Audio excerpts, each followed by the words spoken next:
Welcome to today's podcast. My name is Pearlie Brewer, and I will be your host.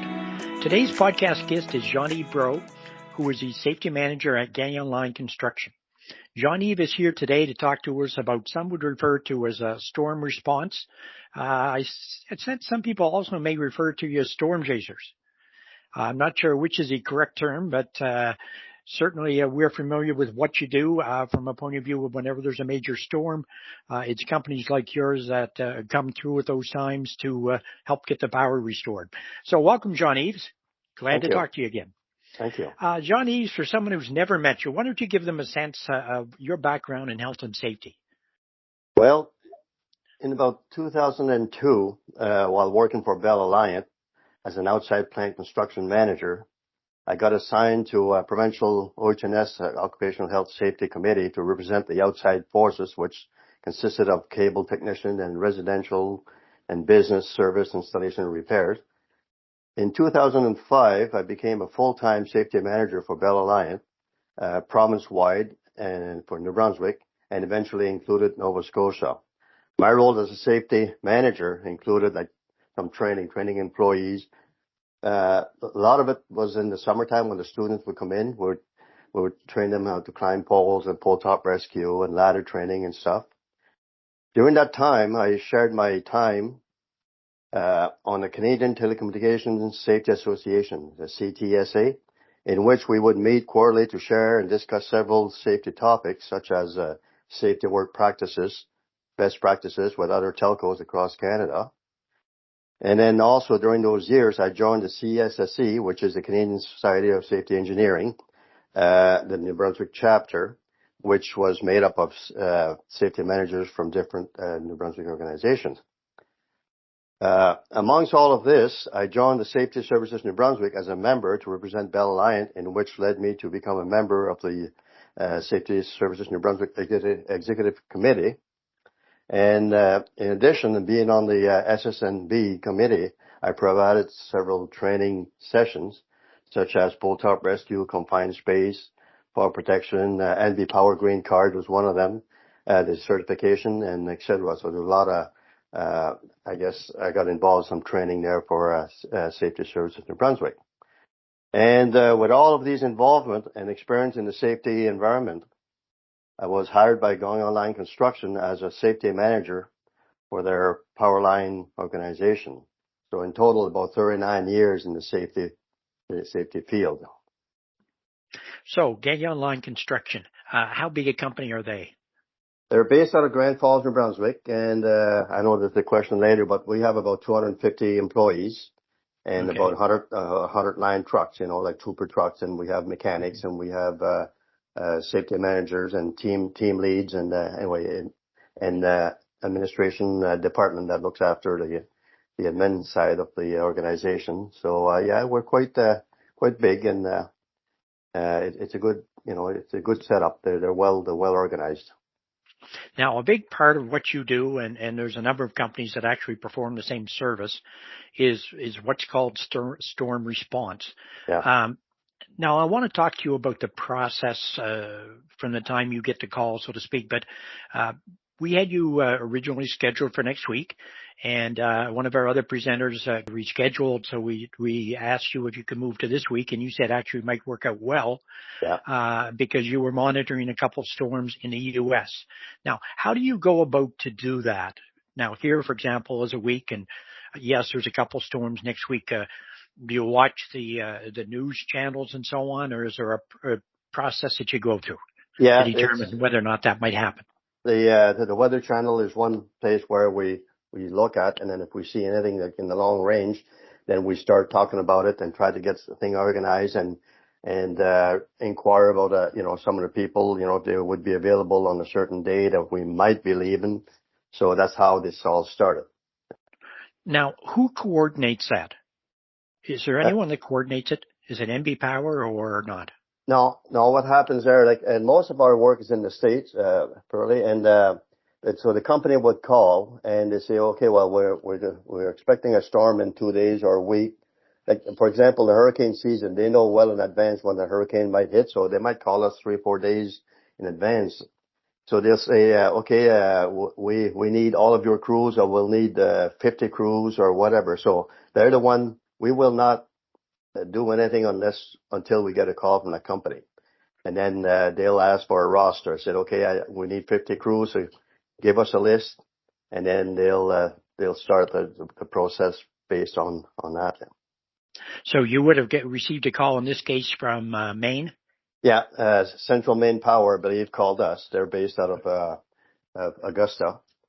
So there's a little bit of competition there because all those companies, when there's a storm, they call us ahead of time because they don't want the other provinces or states to call us, because once we get a call and we commit to somebody, we can't say, oh no, now we're going to cancel you, we're going to go somewhere else. We have to stay with whoever calls first. So that's why the companies now, they call well in advance and make sure they do get somebody when they need somebody. Okay. Now, before we get into the sort of main discussion on storm response, how active were you recently here in New Brunswick? A couple of weeks ago, for folks certainly live in the Fredericton area, a lot of power outages and a lot of lines down, a lot of tree damage. Well, what happened, I guess, Nova Scotia called first. So we sent crews to Nova Scotia, and then Maine called, Central Maine Power called, and then we send the rest of our crews there. And we were gone, there was 7 days in total between Nova Scotia and Maine. And on our way back from Nova Scotia, NB Power called and said, if you have crews that have been released in that area, we can use you here in New Brunswick. So New Brunswick never called us when the storm hit. They had other contractors they called first. So. Okay. Now, in your case, do you want to describe for folks what happens when you get that call? So in your case, you received a call yesterday from Maine, Central Maine Power. What's the process you go through from a point of view of your organization? Okay, so like top management with the owner and a couple of people, top management in the office, they get a call and say, okay, we need so many crews. And then we have a database with a system, an automated system.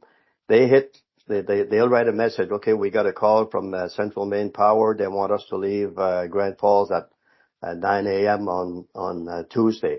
And then they hit the button. They have a distribution list. They hit a button and everybody gets the same message at the same time. All we need to do is reply yes or no. Yes, we can go, or no, we can't.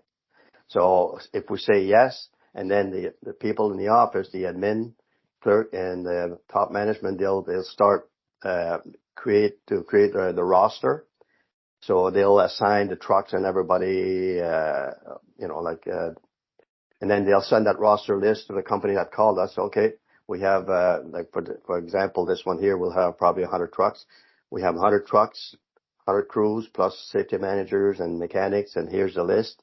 So we'll send that to CMP, which is Central Maine Power, and then from there, and then also they'll tell us what time they want us to leave, what time we need to be there for.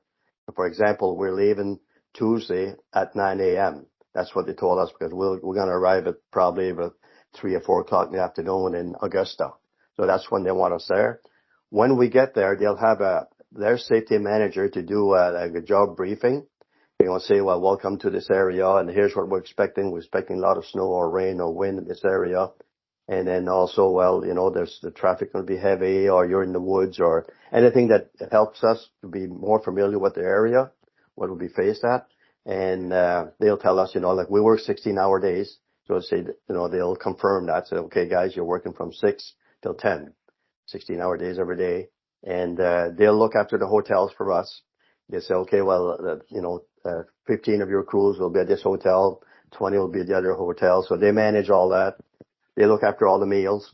They'll give us lunch in the morning, and at night they'll say, okay, we have a tab open at a certain restaurant. We'll go in there, have our supper there. So they look after all that stuff, and when we get there, it's all organized, all laid out for us. Yeah. Now, do they normally try to get you there before the storm? Yeah. Most of the time, I would say 90% of the time they want us there. So when the storm hits, we're right there. They don't have to wait a day or two. Like, for example, in the hurricane season, and we've been to Iowa and Alabama and Florida, we can't get there overnight. So you're talking, 4 or 5 days of traveling. They know that. So if the forecast has said, well, there's a hurricane coming in 2 weeks, well, they'll start calling. They'll say, you guys, you better leave like 4 or 5 days before it hits. But when it hits, usually we're right there when the storm hits, and we're at the hotel, and it's just, like right in the middle of the storm.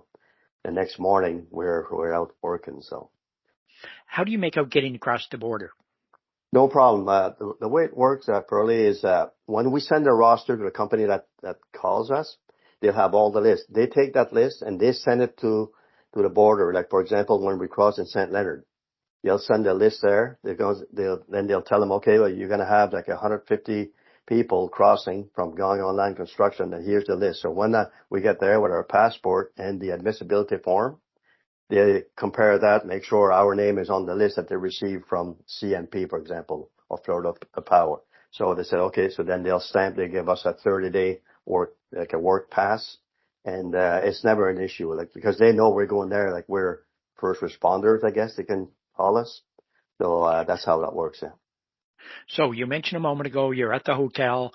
You arrived a day early. The next morning you get up. When you're on a location, how do you know when it is safe to go out to work? Do you have any criteria you operate by?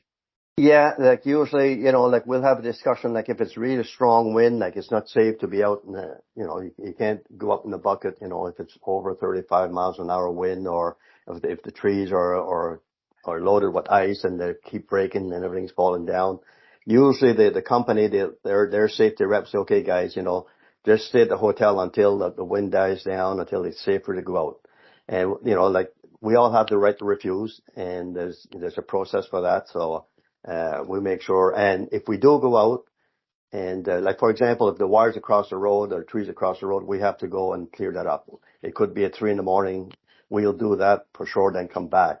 But the guys, they do their tailboard meeting, make sure that everybody identifies all, the hazards and what corrective measures they need to, make sure that nobody gets hurt. So you mentioned the 16-hour days. Yeah, Now, that I assume would be pretty strictly enforced. yeah, yeah, yeah. Um, And a few times they might ask us, say that we work till 10 o'clock at night, but could be a quarter to 10. We still have like a pole, a broken pole, a wire cross. So we might have to stay till 10:30 or 11, but we still need our 8 hours rest. So if we work past 10, well, the next morning we might sleep in, just to make up for the lost time. So they control that pretty good. so how's the longest, or what's the longest you've ever been on a particular site or location when you responded to a storm? How many days? In my case, it was 19 days. That was in Panama City, Florida. That Wow. Hurricane Michael. Yeah, that was Hmm. a pretty rough one. The heat was one thing, right? Working in the heat, and then the damage. It was brutal. It was a big mess. So yeah, that was Now, a long. what would some of the hazards be in that case compared to what you might be used to, say, here in New Brunswick? Uh, Not a whole lot. I mean, most of the damages are caused by trees falling on lines. And Yeah. in the States, I find, like in Florida, like where we were, huge trees, and some places like their pole structures are old, and like it doesn't take much to bring them down, and the wires are smaller, and like things like that. But it's not a lot of difference. I mean, a hurricane, it'll bring everything down. Doesn't matter if you're in Florida or in Nova Scotia. So Yeah. yeah. Now, did you ever get into any situations like in Florida where you're dealing with maybe snakes, alligators, that sort of thing? Yeah, that when we go in place like that, the orientation, like when we first get there, their safety rep will give us a speech, and he will have a list things to watch for, and some of the things will be alligators and snakes, and what kind of snakes, and whatever, if there's anything else we need to be aware of, which is specific to that area. Now, did you ever come across any of those yourself? Snakes, we did. Alligators, no. I think one crew did see one at one time, but we were never attacked by any of those. But it's good to know where they're at. Now, when you're on a location for that many days, uh, does the concern for fatigue come into play? I mean, those are 16-hour days. Those are long days, hard days too. Not sort of sitting in an office kind of environment. You're out in some pretty tough conditions. Yeah, absolutely. Because most of our crew members are all, up in age. A lot of them are retired from the power company they work for, so they're up in age. And when you're working in the heat in 16 hours, like after, like even after 3, 4, 5 days of hard labor, so we tell everybody to look after your partner, make sure, like if you see anything that your partner may be struggling with something, well, it's a flag. So we deal with that. But we send messages every day, guys, drink a lot of water and look after yourself, right? Don't push it to the limit where something might happen. So yeah, we're pretty strict on that. Now, how do you make out from the point of view that you go to different jurisdictions, and I'm sure those jurisdictions in the U.S. are like Canada, there's different regulations, different legislation around the work that you do. How do you make out ensuring that you comply with what might be the regulations or legislation, say, in Florida? Well, one good thing is every time we go to these locations, they always assign somebody from their company with our crews. So, for example, if we have 50 crews, they might have one person that'll take on 5 or 6 crews, and that person is familiar with their practices and their structure, how it's built, and the voltages and stuff. So they're called the bird dogs. So they're the one that sort of said, okay, well, if you go in this area, this is what you're faced with. This is how the structure is built. So we have to go by what they tell us. So it's not really an issue most times. So it works pretty good. Now, what would your exact role be on location? So first thing I do when we get there, of course, we line up the briefing meeting with their safety rep. So I introduce myself. I'm the safety manager for going on. There's any issues, like get my contact information. And when we start working, well, every morning or maybe more a couple of times a day, I will send a message to everybody. Guys, the wind is picking up or the traffic's picking up. Be careful. Make sure you wear high vis. And then I visit all the crews. I have an observation checklist. Every cruise, when I get there, I make sure they have their cones are out, their beacon lights are on, and they have their high vis clothing, and they have all the the PPEs, everything. And then I visit every cruise, and then also if there's any accident, obviously I have to fill out any reports, any near miss or accident, any fuel oil spill, I have to fill out a report. So and then I make sure also that their tailboard meeting is filled out properly with the 911 address and everything in case of an accident. So that's my role. And also most time at the end of the day, we have a conference call with all the safety managers for all the contractors that are on site with the company's safety manager. And he'll go and do a round table. So, okay, now Gagnon Line, do you have anything to report, anything to share, what happened today? Then I would say, oh yeah, we're in an area where, like a lot of broken trees or a lot of traffic or stuff like that. So you yourself must put in some pretty long days. Yeah. From 16-hour days. And then sometimes even after my hours, like we might have a conference call just to go over with somebody else, So yeah, it's long days, but, it needs to be done. Because it's all a high risk. The work we do is high risk. So we want to make sure there's somebody overlooking, make sure they don't cut corners, and that's when something happens, right? Now, you mentioned a number of items that you look for. In addition to those, what are the high risk items that you really pay attention to, things that really concern you? Well, I mean, obviously everything concerns you, but I mean, what are those items that really you say, whoa, I've really got to keep an eye on this? Yeah, it's, I mean, when the poles are on the ground, the lines on the ground, that's what we do that every day. So that's one thing, but we find the people sometimes, day 1, day 2 is not too bad, but after 2 weeks, don't have power, then people they come to us, hey, I live over there, I need you to come there. If not, so you got to deal with that. When that happens, we refer them to what's called a bird dog, the representation from the company. Say, okay, you go talk to that person, and he'll handle the situation. Other than that it's a high risk. Doesn't matter where we are. It's the same thing. And the slip, trips, and falls is a big thing because we're walking across, broken poles and trees and limbs and stuff, and water and snow, and so that's another issue that we have, especially when the guys are not really in good shape anymore like they used to be. So yeah, that's a challenge sometimes. You mentioned 2 or 3 places you've been to. What are some of the other places you've been to over the years? Well, we've been, like I said, Iowa and Alabama was probably the furthest one we've been, and Florida, North and South Carolina, and Georgia, and Virginia, and New England, like New York, Maine, and Vermont, and New Hampshire, Massachusetts. We go there a lot, and then Nova Scotia and Quebec. Yeah. Now, in the case of the U.S., Alabama, for example, what would that have been involved? A hurricane or not? It was a tornado. A tornado. Yeah, actually, we Now, were in New York. We're working Long Island.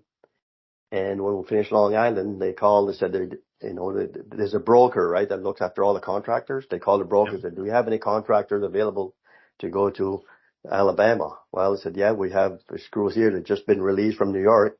And we left New York and we drove to Alabama. So that was a long drive. But anyway, we got there. It was, yeah, so. Now, we've all seen the movies about tornadoes. How Yeah. bad was that actually for you to sort of go into an area like that, Jean-Yves?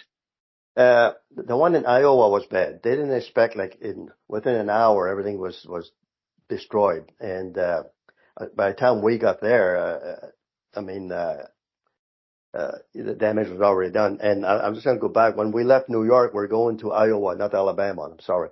It was for a tornado, but yeah, the damage was done, and it was brutal. Like some of the trees, broken trees, like underneath the trees, there was a house. You couldn't even see the house. It was covered with, and it was all flattened to the ground. Right? It was, a lot of people got hurt. I don't remember if there's anybody got killed, but I know that a lot of people got hurt because it was not forecasted. I guess it hit just like there's no awareness. So.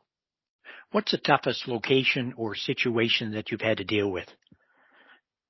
The traffic is usually like Long Island was one that comes to my mind where it's hard to work there because there's so much traffic and people don't have patience. If we stop on the side of the road with the big trucks and try to do some work, they don't like that because we're blocking the lane and and we have those everywhere too. I mean, we have those in New Brunswick and Nova Scotia, but we find like in urban areas it's worse because people just don't have the patience anymore, and we have to be careful. We make sure the flaggers are doing their job because especially now when people, texting and driving and they're not paying attention. So those are situations where you really have to pay attention because it can be very serious if we don't have a good control over that.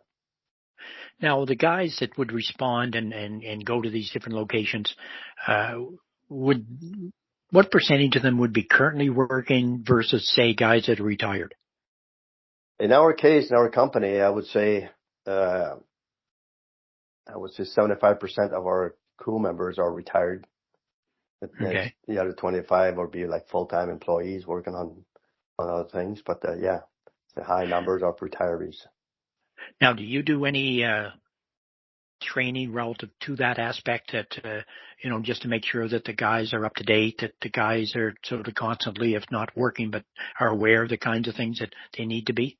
Yeah, every year we do a refresher, pole top rescue and bucket evacuation, and then chainsaw training, fall arrest. We do all that. And our admin group or keep track of all the dates, the expiry dates, so first aid and all that. So yeah, and my responsibility would be like I said, pole top rescue, bucket evacuation, and we do other safety topics, like we send safety bulletin regularly on any of the topic of the day or topic of the month. So it's all fits in within the training model there. So how many more years do you have left to continue to do the response? It's going to be a tough job. It's going to be a tough job. Yeah, it is. Long days and yeah, hard but work.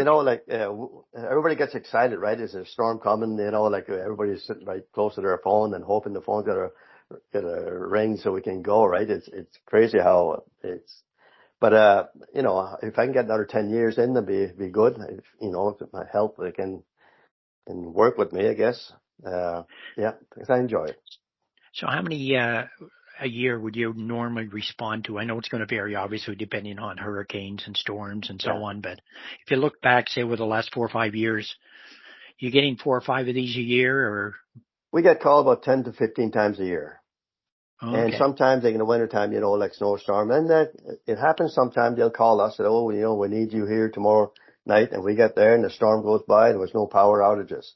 So we just go back home. That happens a couple of times a year too, but sometimes, we work, in the wintertime, you get the freezing rain and the heavy snow and the wind, like the one coming next week there. It's wind. It's snow for Sunday, but Wednesday, I guess, it's strong wind and rain. So, so 10 to 15 times a year we go out.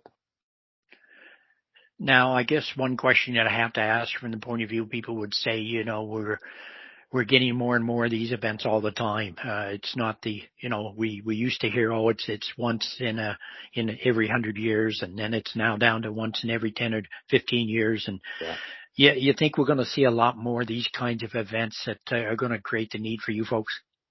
Well, that's what they tell us, like the companies we work for, like they look at that stuff pretty closely, and then, they have access to more information than we would have. And they're saying that, every year, like you're saying, like the hurricanes are getting stronger, and then there's more of them. And even between the hurricanes, just the regular storms are very, destructive now. Yeah. Look, Jean-Yves, thank you very much for joining us on today's podcast. I know you have a lot to do to get ready to go away. Must be hard on the families as well when you folks go away. Yeah, it is. Like I would say the last maybe 10 years, I've been working at Christmas time and New Year's probably 6 times. Like last year we spent Christmas in Portland, and then I think a couple of days after Christmas, we left Portland, Maine, and then they called us to go to Quebec. Quebec got a big storm, so we were at Quebec until New Year. So it happens, but the family understands that. I mean, like somebody has to do it, like people with no power, and then everything is down. So it's nice for them to see us come in, and it's, like first responder, at least we can help. So it makes us feel like we're doing something for them. And so the family understands that. It's not a full-time job, but when it happens, they understand. Yeah, and it's a really important job. Here in Fredericton, a lot of the folks just outside of the Fredericton area especially receive their power from down around the St. Stephen area. Yeah. And in this case of the past storm, I know a lot of folks that were without power for almost a week. Yeah. And that included right up and until Christmas Day. And there were a number of companies like yours that were working Christmas Day to get power back on for folks. And certainly that's a critical service you provide. Yeah.